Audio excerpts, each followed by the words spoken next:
We're on Rosh Chodesh Shvat, Tavshin Pei Gimel, Haba Aleinu L'Tov. And Baruch Hashem, since we put out this book, Yedidya, we've gotten hundreds and hundreds of letters from people. Most of the letters are extremely positive, saying that it changed their life, it gave them a new outlook on things. It's such a powerful recognition in life. Can someone bring a Mishnah Baruch Helik base? And as I've said many times, this is not a midas chasidus. Koma davar rachman tov, it is not a midas chasidus. It's halacha and Shulchan Aruch. You open up a Mishnah Baruch Helik base, Siman Reish Lamed, which is the very last Siman in Helvus Brachos, and you look in halacha Hey, it says there, La'olam yadam raga lomar koma davar rachman tov. A person should be accustomed to say everything the merciful one does is for good, which means everything is good. So, I got a letter last night, very long letter with many makaros, challenging this whole philosophical halachic, really. It's halachic outlook, that everything Hashem does is good, and he wanted to redefine it. He said, it doesn't mean everything Hashem is good. He wanted to rephrase it. I would say the more accurate translation of the aphorism, right? I know why he calls it aphorism, it's halacha, is borne out by the Rambam's explanation in Mishnah and Brachos, which he attached, but he cut out the most important part. Whatever Hashem bestows on a person in this world, as an extension of the natural functioning and running of the world, a person should not despair. Rather, everything can ultimately turn out to be for the good. Wow, I'm out of breath already from saying that. And I'd like to show really we're not really arguing at all. It's a lot more words than everything is good, it's true. But it doesn't argue at all at anything I'm saying, and only helps us to get a better understanding, right? The tav in the maximum refers to good actions a person has the potential to respond with when he encounters something bad. Okay, so let's start like this. The parsha, the first parsha in Shmos, Parsha Shmos. So we find a very interesting exchange between Hashem and Moshe Rabbeinu, and in fact, in the end, I'm going to agree with him almost completely. So we'll see. It says like this.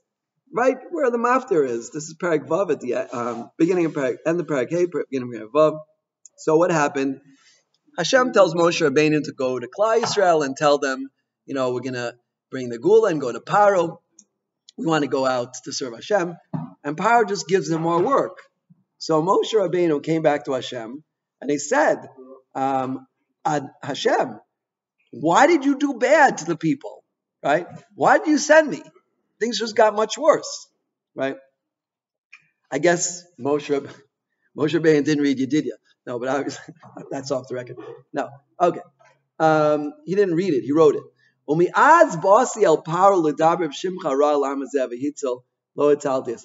Right? Mi'az, from then, when I went to Paro, right? So things just got worse. Chazal tell it. Hashem was not happy about this statement. He says, when I would do things to Avram, Yitzchak, and Yaakov, they would just say, fine. You have to pay 400 kikar kesef for Marza Bela, fine. You have to get thrown into a kivshan eish, fine. You have to sacrifice your only son, fine. Right? Hashem tells Moshe Rabbeinu, the others were much more straight with Amunah and not asking questions. Moshe Rabbeinu is asking questions. But Chazal tell us something very interesting. In a couple of weeks, B'ezrat Hashem will have Shabbat Shira, and we'll read the Shir Sayam, and the Shir Sayam starts with Az Yashir Moshe. And the Medrash tells something interesting. First of all, the Maharal says the word Az, right? Az, is a composite of Aleph Zayin. Aleph means Hashem is the one. Who knows one is Hashem. And Zayin is the 7 ways of nature, right? Zayin represents Teva in the world, right? Az means Hashem completely controls nature, everything. Right? There's one force controlling all of nature. That's the word Az. And Chazal say a very interesting thing. Ba'az chatosi, ba'az takanti. Moshe Rabbeinu was chotu with Az, and he fixed things up with Oz, right? Not to be mixed up with the Wizard of Oz. That's something else. Yeah? He was choyte with Oz, and he was mitagim with Oz. So what's the Omek HaDvarim? What's the Omek HaDvarim of this medrash? There's a beautiful base of Levi, you can look it up. And basically what I'm saying is what he's saying, just a little bit more in a slightly different wording. Again, so the premises of the shoyel here was that, like this, that there's no such thing really as hashgacha prat is something reserved for tzaddikim. And he brings Ramban says that, and a number of rayas for that, right? 6 pages in the Moreh Nevuchim, right? And Ramban, and Rabbeinu B'chai, other sources, right? That hashgacha, like real hashgacha pratis, where like every single action the person is doing is hudrach from HaKadosh Baruch Hu. That's tzaddikim. And he considers that to be a stira to the fact that everything does is good. And this is where I think he has a slight misunderstanding. And I'll explain as follows, right? We see here, az chatasi, az takanti, right? A person is not, even Moshe Rabbeinu, you're not supposed to say that something Hashem did is bad, right? Because Hashem doesn't do bad. Everything Hashem does is good, right? So what happens? Why do things sometimes look bad? Like, for example, you could be going to buy food for Kiddush and wind up in the hospital and been pronounced dead in the middle, Like, why do these things happen? The Zohar tells us in the Hakdama, in Daf Ches, in the Zohar, he says, Hashem brings bad things into the world, and this is just one of many, many, many answers, but I'm just going with this because this is the simplest one, right? Hashem brings bad into the world because he wants Rechima Shlema. He wants complete love, right? He wants complete love. And if you always do good, then you don't show complete love, right? You don't show complete love. You show complete love to Hashem when sometimes things are bad and you still have Amunah. Like it says about the Avos, like Hashem says about the Avos, they went with complete love. They went with Tmimos, right? That's why Hashem makes that. Number one. Number two, for free choice, And there are many, many answers to this question, right? Number two, for choice, right? The Ramchal says there's 2 Hanhagas in the world. There's the Hanhagas had Mishpat and Hanhagas HaYichud. Hanhagas HaMishpat is with the Shem Elokim. Elokim means Baal HaKolchos Kulam, many, many forces, and that's why it's plural. It's a little bit amazing, right? Evan Ezra asked this question, how can you have a name for God which is plural? That implies plurality, yeah? And the answer is because Elokim represents Hashem being in charge of many, many forces in the world, yeah? There's the force of nature, there's rain, there's tornadoes, there's politics, there's the economy. All these forces are under Hashem's jurisdiction. That's Elokim. That's when sometimes it looks like the world is running according to Teva, right? But that's not the case. And this is what Ramban in Parshas Bo says. Anyone who doesn't believe that everything that happens is nisim, is miracles, doesn't have a chelik in Torah's Moshe. And that's what the Ramchal calls Hanhagas Yichud. Hashem is controlling everything. Hashem just lets it appear as there's natural forces, government, weather, economy, all these different things, right? In Israel, we feel it very much about the politics. They don't have professional sports here, at least for Charedim, so we have politics. But the point is like this. The point is that there are these 2 Hanhagas. Now, Rebbe Kiva taught us halacha. Rebbe Kiva was on the road, right? And he didn't have any lodging, right? He had to sleep in the field. And he lost his donkey, and he lost his rooster, and he lost his flame, right? And every time he said, Kol ma'adav v'rachmana l'tova, right? And that was to teach us that even when it looks like an Haga of Elokim, of Teva, people don't give you lodging. The wind comes and blows out the fire. A lion comes and eats up the chamor. A cat comes and eats up the rooster, right? It looks like an Hagas of Teva. These things happen. Cats are hungry, lions are hungry, the wind blows. People sometimes don't want to leave their house. It all like Teva. That halacha comes to teach us that even when things look bad, it's really good. It's just Elokim. The difference between Havaya and Elokim, Havaya means hoy hoy via, everything, all at once. Yeah, hoy hoy via. We are trapped in time. Elokim means trapped in time, right? You don't see everything at once. Havaya is when you see everything at once. And that's Rachamim. Because the true Hanhaga, the true methodology that Hashem runs the world with is Rachamim. He just makes it look like Teva. He makes it look like there's a lot of forces all doing all these things, like Rabbi Kiva is really suffering. But all along he said, Kol ma'adav v'rachmana l'tova, Kol ma'adav v'rachmana l'tova, Kol ma'adav v'rachmana l'tova, right? And this is good. We're trapped in time. Our job is to realize if something seemingly bad happens, just say, Kol ma'adav v'rachmana l'tava abed, because you haven't got there yet. Nachum Ish Gamzu could say Gamzu Latova, because Nachum Ish Gamzu was living. He was like one of these tzaddikim that the Ramban writes about. He was living at a level where he could perceive at the moment it happened, he could perceive that it was good. He had that ability to perceive that it was good. That was Nachum Ish Gamzu. We in Shulchan Aruch, we're not holding on that level, so we have to say it's going to good. It's going to good. We know that it's going to be good. It is good. We know when we see the whole picture, we'll be that it's good, and that's the anhaga that we are going with. So that is 1300 Shem on thanking Hashem when things look bad. That's Yedidya. Bezrat Hashem. His chassid is slated for Tubav. We hope that we'll have the necessary funds and time constraints will be removed. If it's not Tubav, then maybe it'll be on Isruchag Sukkot. We'll see, but it's coming out. Hopefully he's getting married. And if you thought the first one was difficult, wait to see the second one. Okay. Anyway, so that's that. Now, as far as my esteemed shoyl, and I'm very grateful to him for bringing these makaros, and we'll definitely go over it again. And he gave me many, many things to look up, including from the Sefer Shomer Amunim, and also other sources to look up. I'll definitely look them up. But there's no contradiction at all. Yeah. The idea of hashgacha pratis being with tzaddikim is that there's more of a direct interaction with the tzaddik. Hashem will protect him more. He'll act differently. He'll stir him more in the right direction. Right? It is true what he writes. Yeah. Look, a guy could get run over by a car and pronounced dead and open up a coal. Okay, a guy could get run by a car and pronounced dead and just be upset with God for the rest of his life. And have tainas against God. My cousins' in-laws, they should live and be well. They both were in Auschwitz, right? The Hexter family, they have a son who's the mashgiach in Brachfeld, near Brachfeld. So they told me once, right? She told me once, Mrs. Hexter, she said, some people say, the Hexters, they are. They said once that some people went to the Holocaust and say, where was God? How can you still believe in God after being in Auschwitz? And I say, how could you be in Auschwitz and not believe in God? Yeah, right? The same person could see the same thing and come to a totally different conclusion, right? It's true, that is in our hands, but it doesn't mean it's not good, yeah?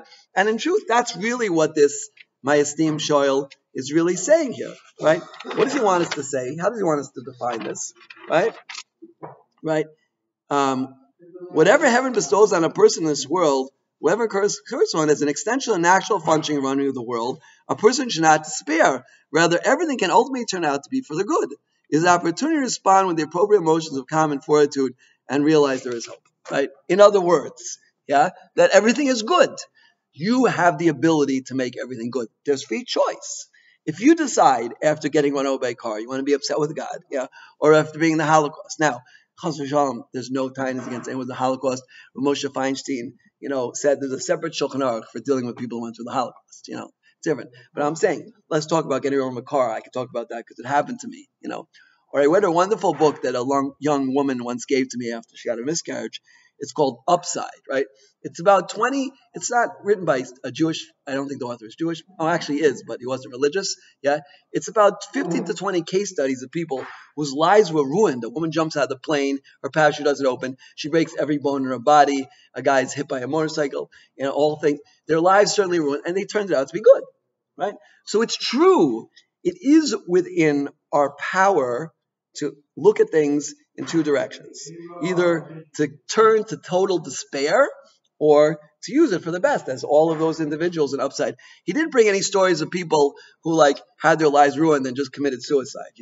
That wouldn't be helpful for the book. Yeah. But he calls it on the science of, I forgot exactly the word he uses, but of realizing, yeah, that within the opportunity, within the framework of things look bad, there's a potential growth. There's incredible growth opportunities where things look bad. And that's called Ma'adavid Rahman al-Tava. It is for good. It's true, we have free choice. You could choose to do bad. You could choose to live a life of despair. You could choose to get upset.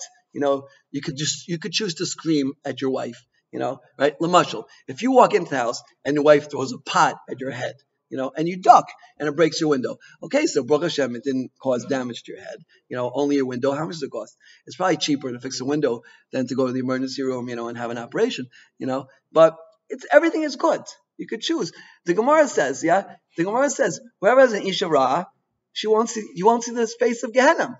Yeah? Won't see the face of Gehenna. I just saw a story from the Chavetz Chaim. Where did I see this story? That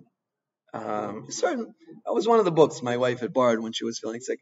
And the Chavetz Chaim, someone came to the Chavetz Chaim, he had a very, very difficult marriage, and he said, you should rejoice.